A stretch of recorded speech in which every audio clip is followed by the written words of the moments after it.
Penance, reconciliation, and confession are all three words that we use to refer to the same sacrament. Technically, penance and reconciliation are the only official titles. We often think about confession, and it's often called confession by churches to remind people of what it actually is, because we're going to confess or admit our sins. So that's a big part of what we do in the sacrament. But what actually happens to us spiritually is better expressed in these two other names for the sacrament. One is the Sacrament of Penance. Penance shows our sorrow for the sin. We don't want to commit those sins again. We feel bad for committing those sins, but because they have separated us from God, they have separated us from our neighbor, from others.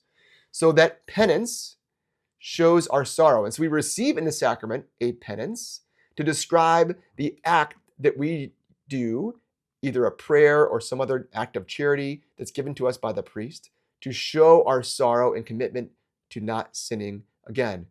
And then what do we receive as a grace of this sacrament? It's this reconciliation, this reunion with God.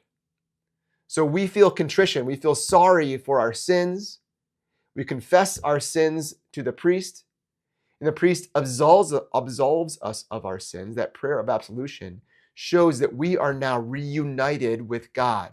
So these two names really express what is going on spiritually. This is what we actually do, the confession, but we are spiritually sorry for our sins and seeking reunion through the sacrament of penance or reconciliation.